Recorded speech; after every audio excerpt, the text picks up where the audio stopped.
All right, Team Rise and Grind, team call, and this call is entitled Invest in Yourself. And I wanted to do this call tonight because I've noticed a common theme, not just in our team page, but in other groups that I'm in, about how overwhelming this business can be. And I feel the same way a lot of times. So I wanted to prepare something that I hope will help other people in making sure that we invest in ourselves and don't get lost in the process. This business can be very exciting, but we can quickly get overwhelmed in that excitement and helping other people.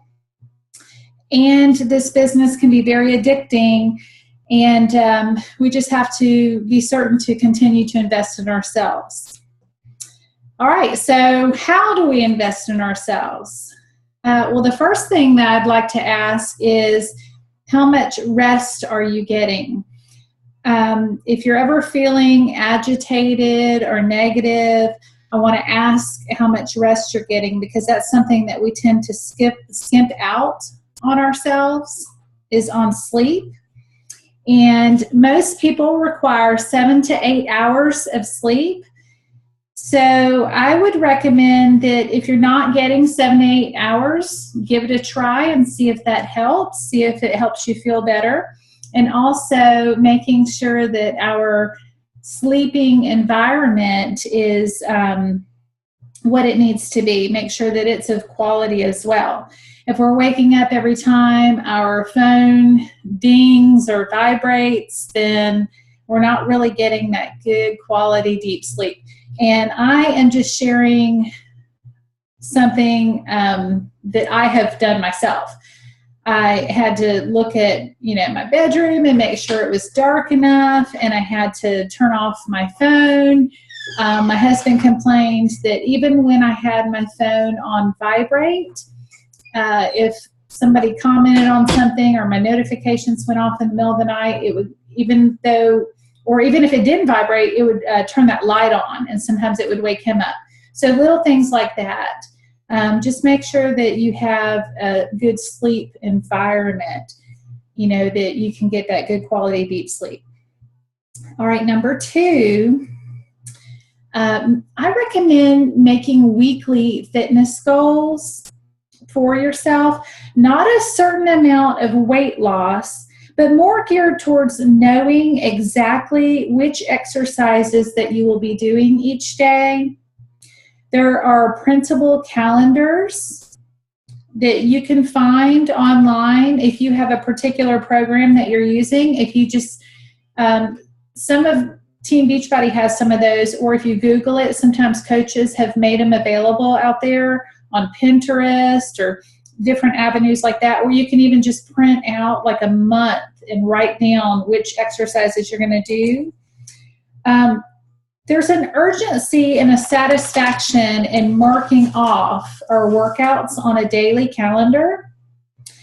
And if you don't have a workout that you're using, then we have to ask ourselves as coaches, why not? That's what we're promoting. And so we need to lead by example. So talk to your coach, find a good workout. We all have coaches. So find a good workout and participate in groups as a challenger. And, we all need that accountability. So you don't always have to be the coach. You can also be the challenger and be coached as well. We won't always need that, but sometimes we need to revisit that. Sometimes I'll ask my coach to put me in one of her challenge groups. Exercise is a mood booster, and we need it most often when we're stressed. There's nothing better than going for a run if something has been stressing me out, and I just feel like I've solved, all kinds of problems when I get back from the run. Number 3 is take some time off. We need time off, not just days off, but we need certain times of the day off every day. If we discipline ourselves to only check in on social media, on challenge groups, etc., certain times of the day, then we won't feel that weight of working 24/7. It feels like sometimes when we're constantly checking into those things, like it seems like we just got up and now it's time to go to bed, and what have we gotten accomplished, and we're not really sure, and it can be overwhelming. So even though we love what we do, we need time off from it to recharge.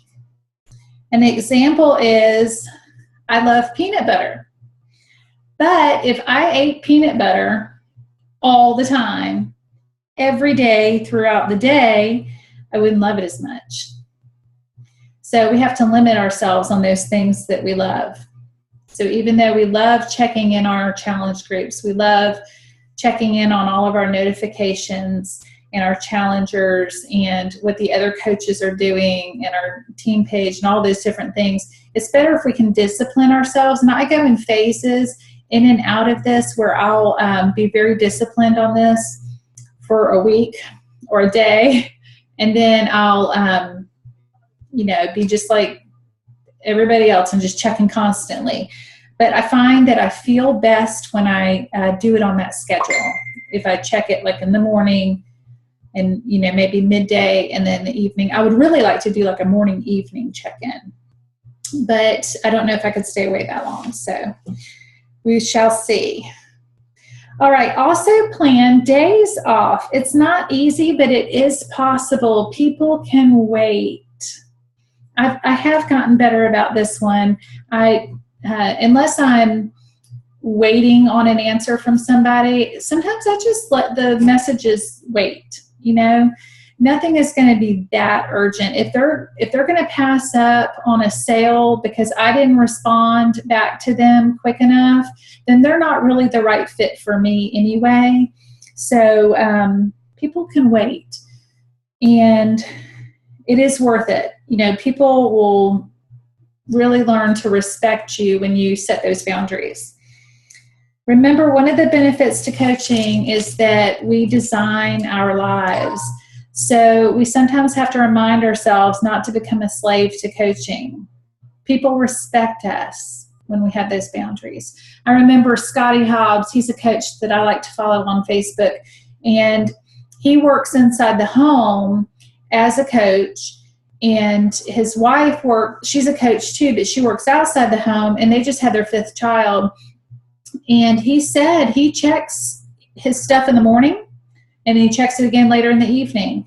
And he said he became a coach because he didn't want to be a slave to a corporate job. And so the last thing he wants to do is become a slave to this job as well. So we just have to set our boundaries. Number 4 is really important. Revisit our why. And the reason why I'm saying our is because I'm preaching to the choir here. These are things that I am constantly working on myself.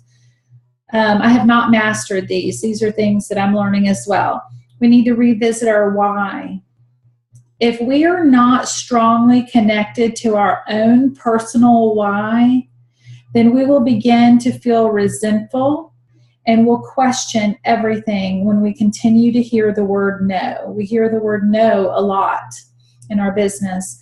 And so we need to be very strongly connected to our why so that those no's don't beat us down. So every so often, revisit your why. In fact, ask your accountability partner to help you with this and vice versa. If you don't have an accountability partner, talk to your coach, and we'll help you get set up with an accountability partner. I work very closely with Raina, so her and I hold each other accountable, but I also just got a success partner. She's another diamond on Team Triceps. And so we have very strategically started holding each other accountable. And we're actually doing a 90-day, Chalene Johnson had a podcast on recently, How to Earn More Money in 90 Days, which the title is misleading because it's more about putting down some specific goals and hitting those goals. But by doing those things, you'll also boost your income. But what was more attractive to us were the goals that she had laid out. it's about implementing. We're constantly learning all these new ideas, and that podcast was centered around implementing the things that we actually learn. And we'll talk a little bit more about personal development in a few minutes. But so if you don't have an accountability partner, definitely get one. All right, so number 5, the 80-20 rule. Usually 20% of your business drives you crazy. It's 20% are going to be things that you just don't want to do. You'll love 80% of the things that you do, and then there's this 20% that you just put off, you procrastinate because you just don't want to do them. So what projects do we dread? We need to figure out, identify, and remove those things that we don't enjoy. If they're not things that we can remove, if they're things that we have to do, then maybe we can team up with somebody and share the responsibilities. Maybe just find ways to do things differently. Another perk to this coaching job is that this is your business, your rules. You don't have to do it the way that your coach does it. If you want to do something differently, go for it. Give it a try. See what works for you. Find that 20% that's driving you nuts and find a better way to do it. And enjoy the 80%. All right, number 6, find your strengths. Always be growing and moving and improving and learning. And this is done through personal development. We're always changing. Connect with others. Connect with others on our different team pages that we're on.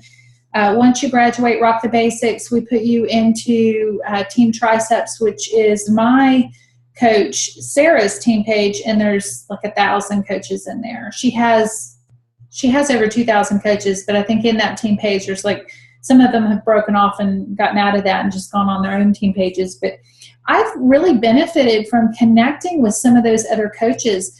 I've made some really good friends, and I've learned some things. So connect with others.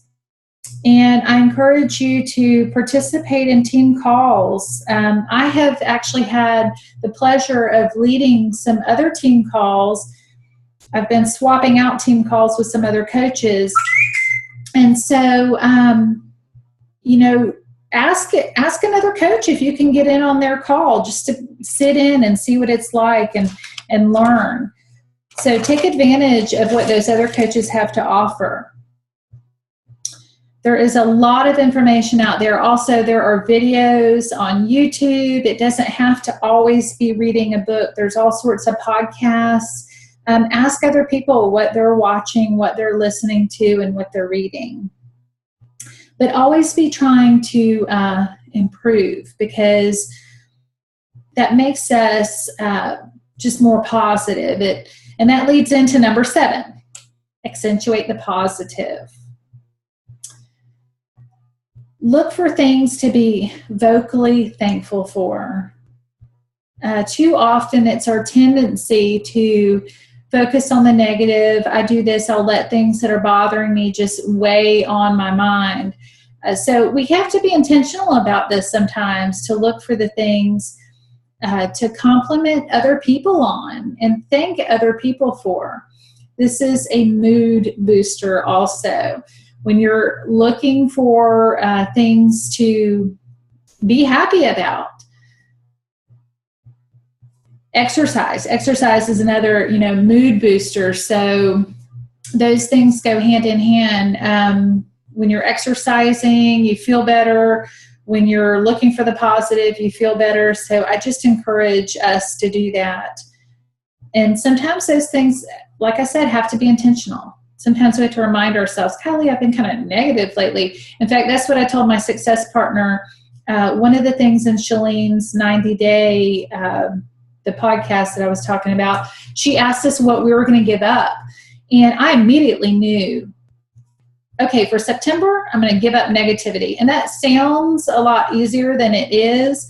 But whenever I find myself starting to dwell on those negative things, then I remind myself, I gave up negativity for September. Because usually those are things that I can't control anyway. So I just focus on the positive and the things that I can control. And I do the best with those situations that are less than pleasant. Okay, and the last one that I have, I was hoping to make this 10, but I only got to 8, so maybe I'll have a part 2. But the last one that I have is very important too, and it's to schedule times for restoration every week. And that also was part of this Chalene Johnson podcast. That's one of the tasks that she gave us. And it is so important, whether it's something big like a massage or a pedicure, or maybe it's something more simple like a phone call with a friend, or just checking out and watching a mindless favorite TV show, or sleeping in. A lot of us don't sleep in anymore. Taking a walk with your spouse or a walk with your dog. But schedule in your restoration time, or else it just won't happen. We quickly schedule that away. One thing that I didn't get to, and this could be point number 9, is do something special for your significant other, because just like we tend to schedule out restoration and exercise and eating healthy, we also schedule out those that are the most important to us. And so we need to make sure that we don't do that. We need to make sure that we intentionally schedule in time for our significant other, whether it's our spouse or our child or our best friend, whoever that person is. We need to make time for them and let them know that they're important to us, because most of us would not be in the position that we're in without those people and their support. So I know, like I said, this has been, I kind of blew through it, but this has been a common theme that I have been seeing. And so I've been searching myself to find ways that I could invest in myself. And with this 90-day Chalene Johnson task and checklist that Tammy and I have, then I just kind of wanted to expound on that and share a little bit with y'all, and hopefully it will encourage somebody as they're questioning things. I know sometimes we get so busy in this business, we'll question things and question what we're doing and our should we really be doing this. And also it's a good idea to write out pros and cons. I think I have grown a lot since I became a coach. So there are a lot of good things. But it's easy to forget those good things when we're focusing on the negative and letting those doubts creep into our minds. So write those things down. Write down the pros. Write down the good things. Write down the positives, just like we need to write down our exercise goals.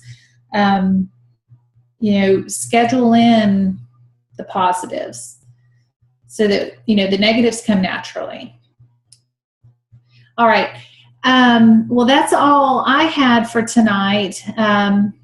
Amy, do you have any questions? I know you can unmute yourself if you want to. No, I don't have any. Well, I appreciate you calling in, and I am going to save this and share it on our team page, because I know that there were some ladies that really wanted to be here tonight and couldn't make it. And I know that there are some ladies that will watch this later, and I'm just hoping that they find some value in it. So I'm glad that we went ahead and moved forward and recorded it, and I'll be sharing it.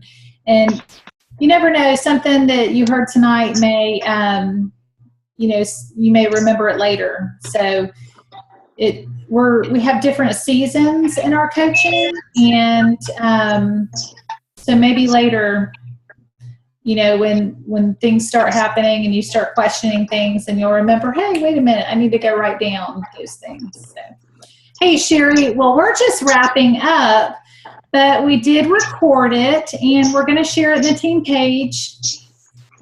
And I was supposed to have 8 points, but I thought of a 9th one that I didn't write down. So You can watch the recording. Did you have anything that you wanted to share with us tonight?